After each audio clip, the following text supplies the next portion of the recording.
जोंहा रायजो सभायाव सासे एमपि दङ नाथाय फंसेबो खोथा बुङा आलादा रायजोनि मुङाव जोबोद दुखुनांथाव दा ओंखायनो जोंनो एमपि नांगौ जाय एमपिआ थांनानै दिल्लीयाव फुंनि मोनानि प्राइम मिनिस्टार हम मिनिस्टार अफिसारफोरजों रायलायनानै जेरैखि जाया जोंनि बर' जेंनाखौ सुस्राङो बेबायदि जोंनो एमपि नांगौ जोंनो एमएलए नांगौ जोंनि खोथाखौ बुंलायनो थाखाय दा बे जाबाय राजखान्थिया जाबाय आलादा रायजो मोननायनि नैथि लामा गिबि लामाया सोमावसारनाय नैथि लामाया जाबाय राजखान्थि खालामनाय थामथि लामाया सावरायनाय जोङो गभर्नमेन्टजों सावरायनांगोन अफिसारफोरजों सावरायनांगोन खेबसे जाया 100 बार सावरायनांगोन गोदो बिएससि जानायनि सिगाङावबो खनले सावरायदोंमोन बिटिसि जानायनि सिगाङावबो खेबसे नङा खेबनै नङा गोबां रायलायदोंमोन सावरायदोंमन गभर्नमेन्टजों अफिसारफोरजों दाबो जोङो गभर्नमेन्टजों सावरायगासिनो दङ आरो सावरायनाया मोनसे पजिटिभ लामाजोंनो थांबाय थादों अफिसारफोरा जोंनो बुंदों दिल्लीयाव कंग्रेसआनो फैथों बा बिजेपिआनो फैथों जायानो फैया मानो जे फैगौ 6 दाननि गेजेराव बर' जेंनाखौ सुस्रांनो मोनोबा जों मोजां मोनगोन बे खोथाखौ अफिसारफोरानो जोंनो रादाब होदों दा बिसाय बेबायदि समाव जुदि सासे एमपि दैथायहरनो हायोबा जोंनि जेंना सुस्रांनाया जोबोद गोरलै जागोन दा नंखायनो जोङो नैबे बिसायख'थियाव थोंजोङै बाहागो लादों रायजो राजानि बिथांमोन दा नंखायनो बिपिएफनो एमएलए नाङा बिथांमोननो एमपि नाङा फैसा बिनोलाय मानो एमपि नांगौ हाग्रामायानो बिखायो फैसाखौ बिथांमोननि एमपि देरहालाङोबा फैसा बिनायल' खामानि मावहैगोन माने जोंनि एमपि देरहालाङोबा जोंनि हास्थायनाय लुबैनाय गांनाय उखैनाय जायनि थाखाय रोजा रोजा सुबुङा जिउ गारबाय आलादा रायजोनि जेंनाखौ सुस्रांनो थाखाय जोंनि एमपिआ खामानि मावगोन मोनद' हारिनि एसटि जानायखौ होबथानो थाखाय जोंनि एमपिआ खामानि मावगोन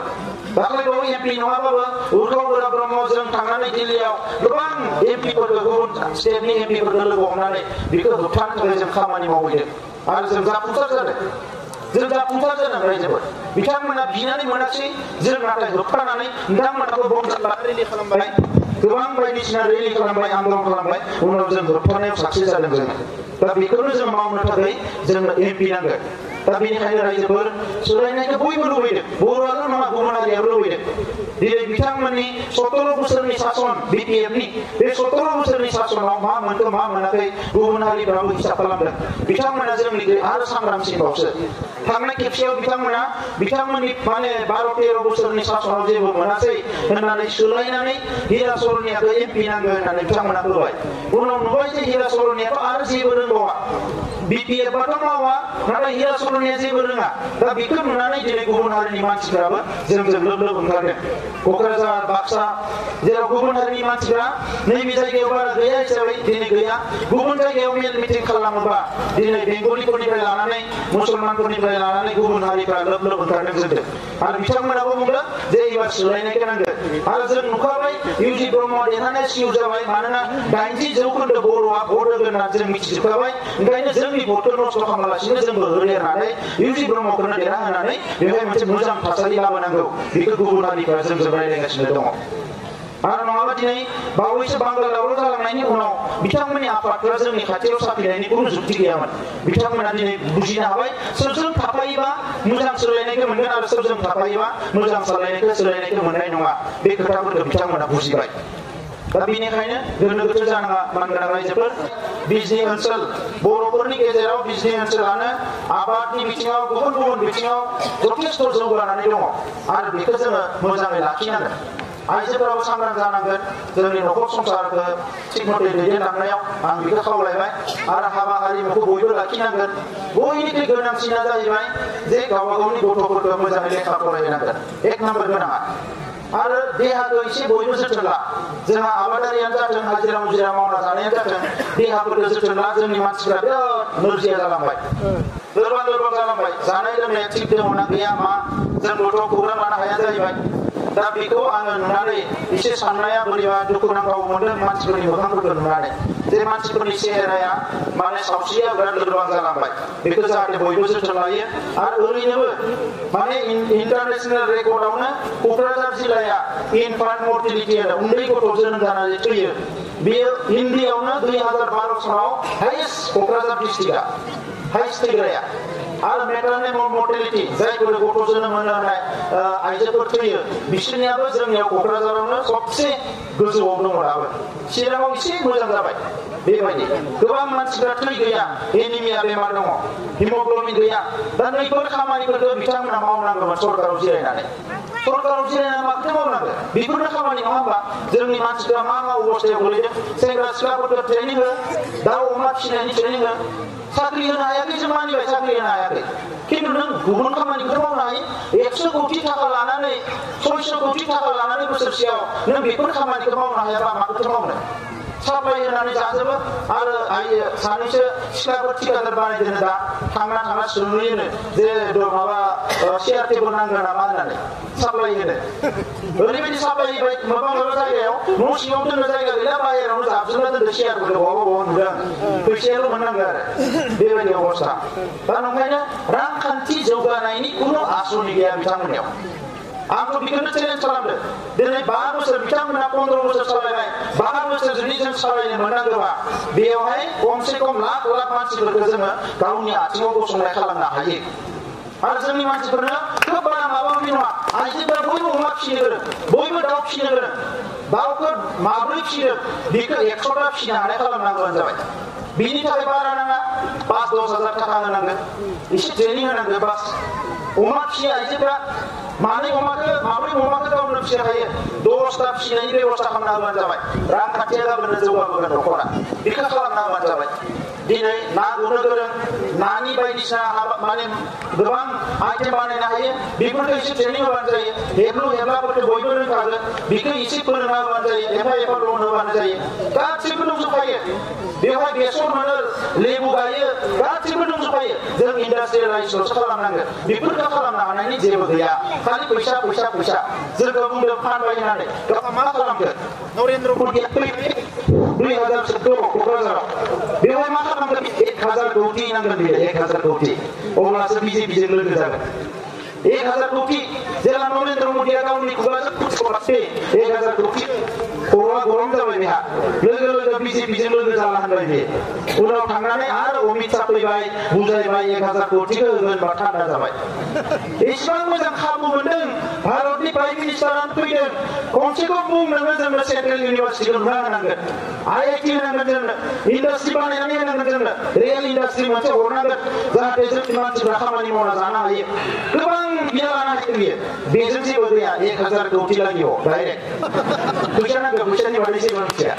गोजौआवबो फैसा गाहायावबो फैसा कंग्रेसजोंबो फैसा बिजेपिजोंबो बयजोंबो फैसा आरो गाहायनि मानसिफोरखौबो फैसाजोंनो बायनो नागिरो खुगायाव गोदै राव गंसे गैला दागिरि अहंकार रायलायनायफ्रा इनसाल बेबायदिल' बेनिखायनो डाइरेक्ट फैसा किमान लागियो ओरै दाख्लै गैराबारियावनो बहाबा आइजोफोरनो फैसा राननाय सोरबा खेबदों भिडिअ होदों माने फैसा ओरै फैसा रानबाय थादों आरो सासे सिट नोङो एसेथ' मान सन्मानखौ लाखि नङा होमबा फैसाखौ राननो लुबैदों नोंहा सेला बेलाफ्रा गैया होमबा बिसोरजोंनो रान सिबानो रानलायनो गोनां जाबायबा रावनि बे रावखौबो फोथायला बेबायदि अबस्था जाबाय दा ओंखायनो दिनै माने ओरैबायदि आसरित जों एसे सोरखौबा माबा मोनसे एक्सन लानो हागोन होनना बुङाखै BPFनि गोबां मानसियानो जोंजों जगाजग जाजोब्बाय आरो बिथांमोना बुंबाय जोङो VCDCनि चेयारमेन जोंहा सासे बिदा फैदों बेवहाय गोबां जायगायाव VCDCनि बारग' नङा दानिफ्रानो बुंदों जे सार 15 लाख मोनो खरस खालामग्रोनाय बेखौ नेदों जोङो होननानै हरना होग्रोखागोन जों बे फैसाखौ मोनबाय बारखानसै जों होननानै बारनायाव दंजोबो बयबो बारनायाव दंजोबो माने बिराद हिसाब आरो सोरबा गिदिर गोलावानो थान्दासै गिदिर गोलावानो थान्दा जाजोबनानै दङ जों सोंबाय मा जादों होननानै सोरबा बुंबानो आब' प्रमिलाया मोजां नङा खुगाया खाब्रां खाथां जों बेखौ हेल्प खालामा इउजिदाखौनो खालामगोन होनना बुंबाय सोरबा खिन्थु सिङाव खोथाफ्रा गुबुनसो आरो माने रावबो बिथांमोनजों सेटिसफेक्सन गैला दा बेखौ नुनानै जोंहाबो सोलायनायखौ लाबोनांगोन बेवहाय माने सोरखौबा मिनिनाय खोथा नङा हारिनि मोजांनि थाखाय हारि जौगानायनि थाखाय जोङो मोजां मानसिफोरखौ मोजां जायगायाव बसायनांगोन आरो आंनि खोथाखौ दाख्लै बुंदों बिथाङा मानो इउजि ब्रह्मखौ गेलेयो गावनो गेलेनांगौमोन ओरैमोन आंखौ बे दाबो सिनायाखै बियो माने माबा माबि सानना लादों आंखौ एखमबा बियो इलेक्सन गेलेसिगोन नामा MLA जासिगोन नामा माबा खालामसिगोन नामा आंखौ बे दाबो सिनायाखै आरो गोबां सिनायनो बाखि दङ लास्ट महरसिमबो बे आंखौ सिनायनाय नङा आंनि थांखिया मा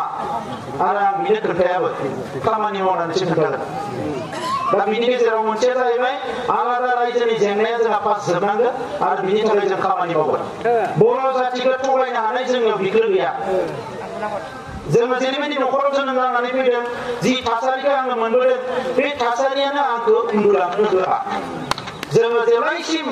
साफ्रोमबो बर' फिसाया आलो गोजोनै लेखा फरायनो हानाय न'खर संसार जानो हानाय थासारिखौ सोरजिनो हाया जों मालाबाबो गोजोननाय मोननाय नङा नंखायनो जोङो खामानि मावगोन एमएलए मन्त्रि जानाया खुनु गिदिर खोथा नङा खामानि मावनाया गिदिर खोथा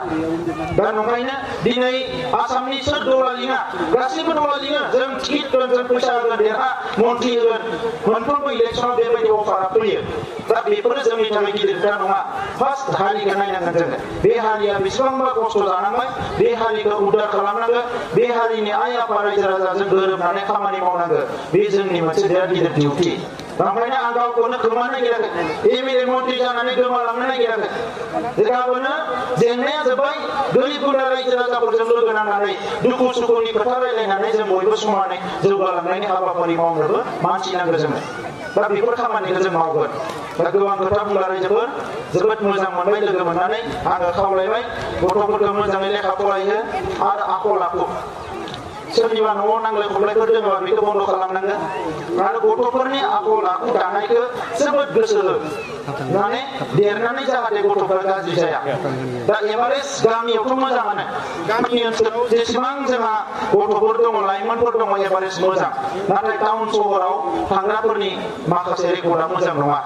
बहा क'क्राझार टाउनावनो देनद्राय सोबग्रा माबा सोबग्रा बिराद बायदिसिना जानो हमदों ओंखायनो नोंथांमोननिफ्रायबो गथ'आथ' बेयाव थाबाय थानाय नङा गाबोन देरनानै कलेज फरायहैगोन इउनिभारसिटि फरायहैगोन ओंखायनो उन्दै समावनो बिनि आखलखौ दाखानांगोन जाहाथे देरनानै माबा मोनसे गाज्रि खामानि मावनायनि सिगाङावनो बिमा बिफानि खोथाखौ फैयो जे आं बेबायदि मावोबा आइया दुखु मोनगोन